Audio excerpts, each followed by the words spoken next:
Oh, happy Friday.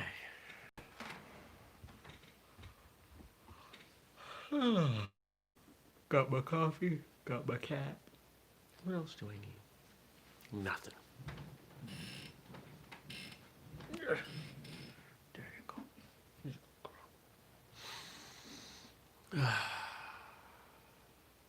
And three, two, one. Good morning, everybody. Welcome. Today is Friday, September 4th, 2020. My name is Jeremy.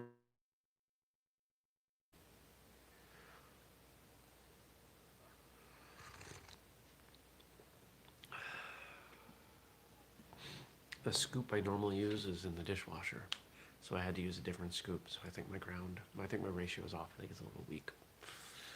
It's okay. That's all right. I'm probably gonna drink like 20 cups of coffee today. I'm tired, physically tired. If you watched yesterday, you know I said I was helping a friend on a job site, and I sat in the sun, and drove screws into deck boards for hours. Good morning, John. And so I got a sunburn on the back of my neck, and my back's stiff from leaning over, but it feels good. And it was a beautiful day. The weather was amazing. I took a picture from the job site. If you follow me personally on Instagram, you saw that. It was great. It was great. I was really happy to help, and got some emails from some clients. And what else happened? Um, just working on a bunch of stuff. Today is going to be a crazy busy day. I've got phone call, client, and somewhere in there, I'm trying to do all this other work and emails, and I'm probably going to go to the gym tonight. I was going to go yesterday, but between feeling sore and having too much to do, I didn't. So, I didn't. Slept like a rock. Except for the critters that I thought were in my attic that were gone are back. They're all back. Ugh.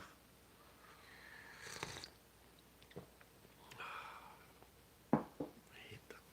I want them to go away. It's frustrating. What's going on this weekend? Got some family stuff on Sunday. I think I'm taking a motorcycle ride with a friend tomorrow. I gotta check in with him. And the rest of Sunday is work. Catching up, doing more work, workity work. You know what I need to get better at is scheduling. I don't leave myself enough room when somebody wants meetings and whatever. I really need to schedule further out. I need a rule. I need a policy. Maybe my policy could be something like I'm scheduling at least 2 weeks out all the time, and that way, if it's really urgent, I'll probably have time to do it.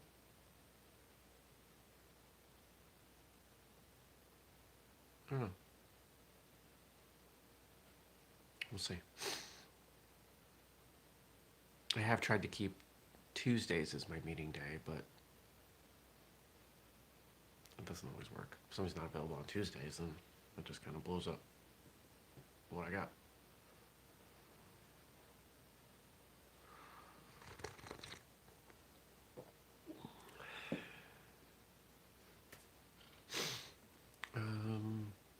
What else? Got some work in the yard I want to do this weekend. Probably do a little bit of that Saturday before I go for my ride. Probably do some more of that Sunday. I know the calendar still says it's summer, but it's fall here in Vermont, and there's a lot to do. A lot to do to get ready for winter.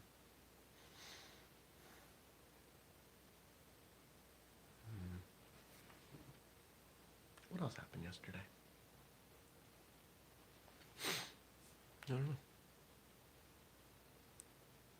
Listened to an audiobook, drove, got in the sun, worked, drove more, listened to more audiobook.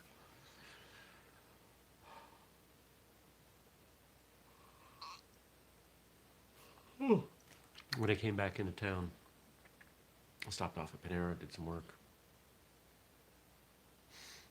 Pretty typical. Well, maybe not a typical day for me, but not an atypical day, that's for sure. Let's see, where is my tab? There it is. Let's see what you all wrote in. And remember, if there's something you want me to respond to, and I hope there is, because it's the fun part of this show for me, is answering your questions, your comments. Drop them below today's episode in the description or in the comments after the episode's done. Did you like the graphic I used for today's episode? She was sitting right next to me with her face almost still. It's really hard to get pictures of her for this show. But this one worked out.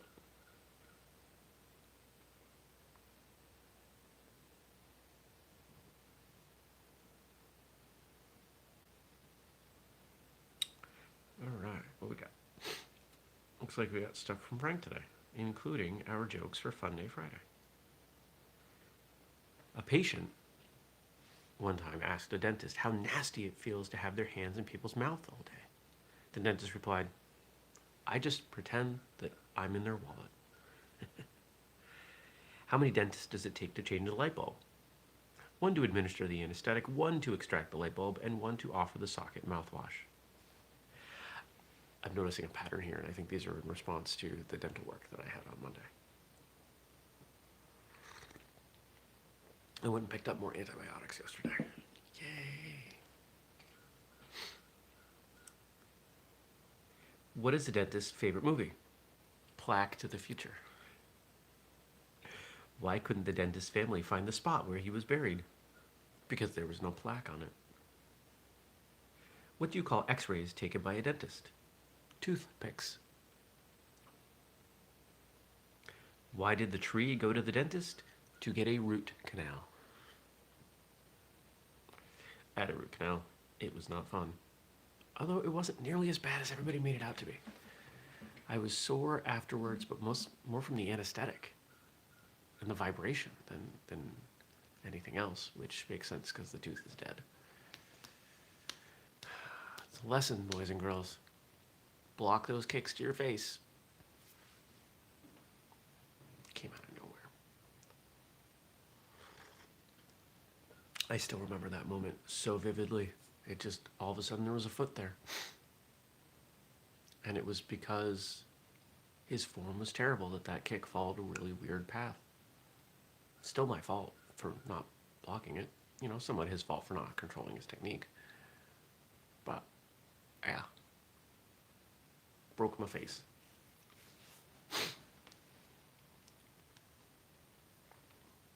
And here we got 4 quotes from Frank, too. Do you want to answer these? No? Okay. All my life, following the warrior's code has taken me to places I was afraid to go. But always when I got there, I was glad I made the journey. Frank Shamrock. Another Frank Shamrock quote.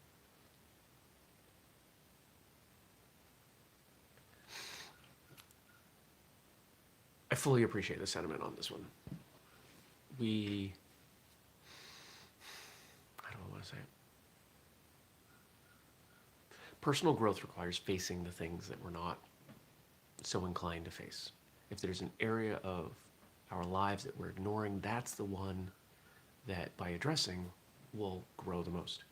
You can say the same thing about martial arts. The aspect of martial arts or the techniques within martial arts that you ignore most, by working on those, that's where you'll improve overall most impressively as you consider your martial arts as a whole.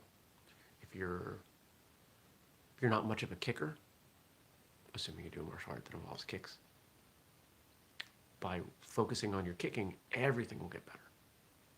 If you're not one for free-form movement, sparring, shadowboxing, something like that, by focusing on that, you'll find everything else improves. If you don't like doing forms, and avoid forms. The discipline, the regimen of doing forms will make everything else you do better. And I have conversations with people like this, where, oh, I really don't want to do this. I don't want to face it. If it's got to get done, face it. It doesn't mean that you have to embrace it. Rhyme not intended. It doesn't mean that you have to enjoy the process. But if something is inevitable or obviously beneficial, like dealing with my tooth, you might as well go in and try to make the best of the experience. I reestablished a business contact. I got to pet a dog. My tooth will not fall out of my face. These are all good things.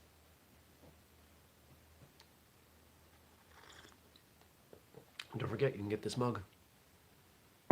Whistlekick.com. First cup 15 gets you 15% off. I am constantly discovering, expanding, finding the cause of my ignorance in martial art and especially in life. Bruce Lee. It's pretty similar to what I said on the last quote, isn't it? Finding the cause of my ignorance. Finding the area of lack of skill. Focusing on the part that needs the most work. Imagine you have a car and the paint job is really nice. It's really shiny. It's really clean. But it doesn't start. Where do you put your time in? You care about how the car looks. You could put another layer of clear coat on it. You could put some kind of ceramic coating on it. You could buy new wheels. You could get in some kind of fancy aftermarket bumper. But if the car doesn't start, or starts intermittently, or the exhaust system is rattly because there's a hole somewhere, what's the point? It doesn't mean everything's always in balance. It doesn't mean your priorities aren't different from someone else's. But finding the cause of your ignorance, or bringing up certain things to a certain baseline to recognize that when some aspects of our training are out of whack, everything falls out of whack. Let's take sparring, for example. Or, you know what? Let's take self-defense. Because it's from this community I tend to notice this stuff the most. Let's say you are constantly drilling, realistic, real-world, aggressive self-defense. Probably involves some elbows, some punches, some kicks, right? You got some different techniques. Doesn't it make sense that the more accurate your techniques are, the more effective your self-defense is? And yet, how often do people drill on a heavy bag or on a makawara, that elbow strike? Can you, in the blink of an eye, deploy that elbow exactly where you want it? If you talk about implementing self-defense that requires that elbow, being placed on the orbital or on the mandible or any other specific spot, and you can't hit that spot 99 times out of 100 or maybe more, how useful is it? Drilling basics makes your combat better, right? You gotta do it.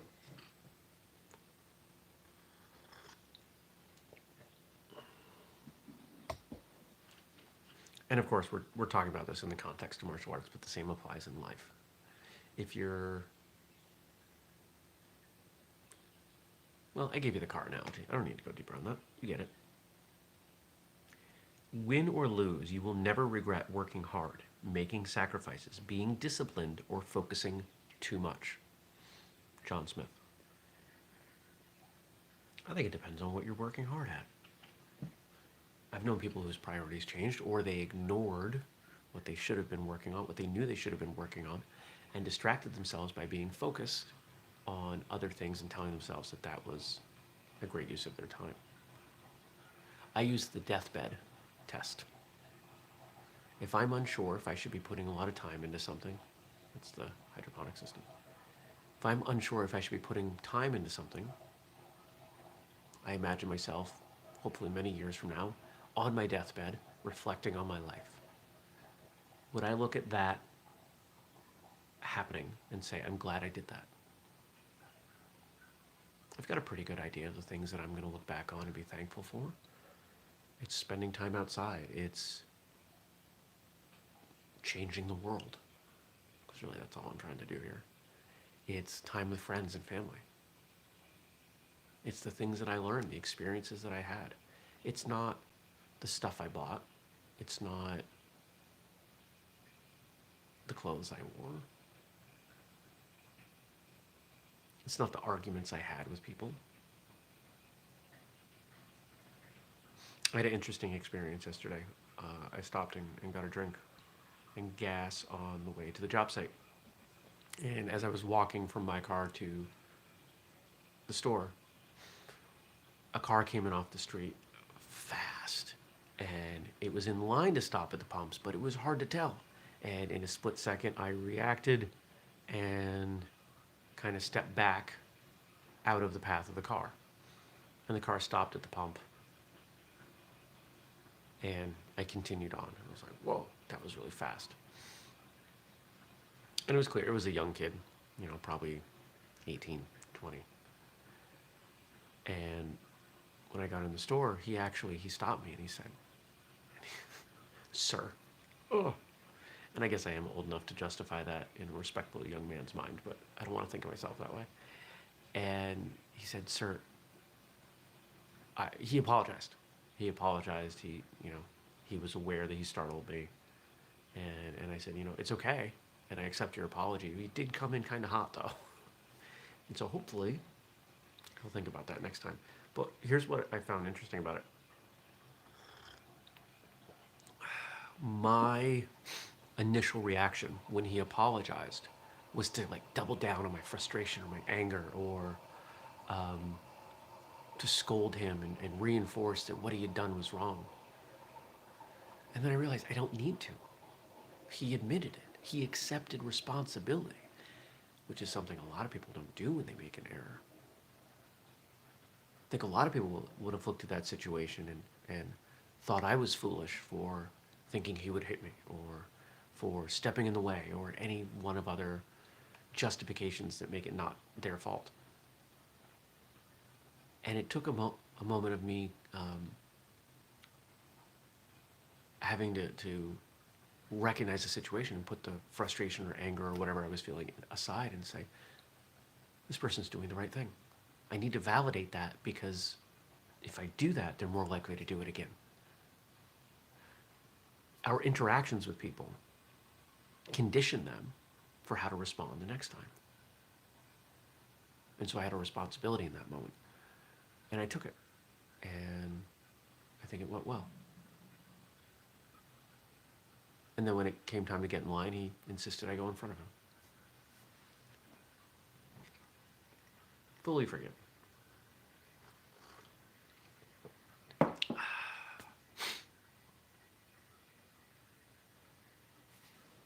There's a very stoic, sleepy fuzzball next to me.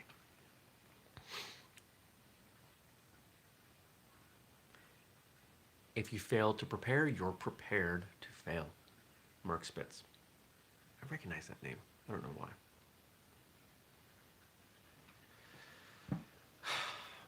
There's actually a book idea that it'll probably be the next one that we do, not the one we're working on now. But there's an intersection between the philosophy of martial arts and preparedness. I don't mean being a prepper. I don't mean building a bunker dojo. Dojo bunker? No, bunker dojo. That would be fun. An underground training space. You'd have to have a lot of underground space to make that worthwhile. Anyway, there's something to be said for the intersection of the mindset of being a properly prepared martial artist and some of the concepts that actually come out of that prepper world. Here's a great example. Here's one that I've thought about. Carrying a pocket knife. A lot of people carry a pocket knife. How many people carry a pocket knife and know how to use it as a martial arts tool? I don't know many. Some, I mean, everybody knows how to open the knife and, stabby, stabby, slice, slice. But I think there's some room in the book world for something on that. And of course, I have plenty of other stuff I can say on the intersection of those two subjects. So maybe that'll happen. Right now, we're working on the other book.